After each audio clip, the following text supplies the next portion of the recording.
Host nation of the Euro 2012 Football Championship, Ukraine is building stadiums and cleaning up to make an impression. But there is a hidden victim. Stray dogs are being removed, killed and burned in a mobile crematorium.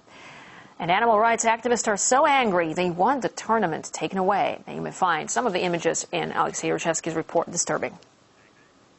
UEFA's president Michel Platini was all smiles while inspecting Kiev's new stadium, the ground of the Euro 2012 Football Championship's final match. But a box of a much smaller size has been delighting the authorities in rural Ukraine. Several months ago, local TV in the town of Lysychansk happily reported a purchase of a $20,000 mobile crematorium for utilizing biological waste, namely the dispensing of dead stray animals. We put this crematorium on wheels and are now able to cover large areas, including neighbouring towns.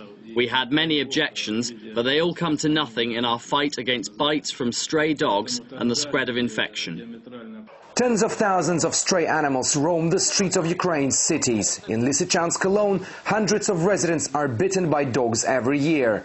The town's authorities planned to first shoot the animals dead and then destroy their bodies in the mobile crematorium.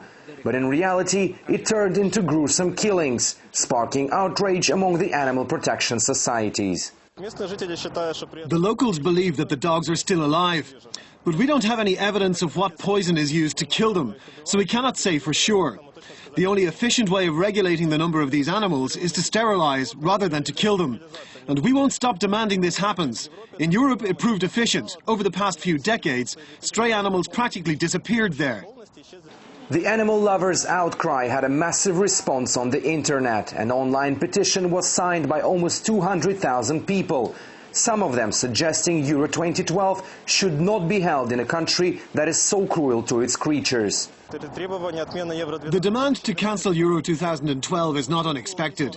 As a rule, letters from citizens don't work. Back in 2010, animal defenders addressed officials and Mr. Platini, who then asked Deputy Prime Minister Kolesnikov to stop this outrage against animals. It's been a year and we haven't seen any results so far. And it has been a sustained campaign at getting UEFA's chief to use his influence to stop this cruelty. Animal rights groups have been staging loud but small protests against cruelty for 3 years. But the multiplying number of those signing the petition now would alarm European football's governing body. At first, there had been strong doubts about Ukraine's ability to host the championship. Some had even suggested it be moved elsewhere. Now, with all the new stadiums and airports springing up, it seems there's no going back, even with all the calls to deprive Ukraine of the tournament. But animal rights activists say they will continue putting pressure on the authorities, both in Kiev and at UEFA, to have their voice heard. Alexei Rashevsky, RT, reporting from Kiev in Ukraine.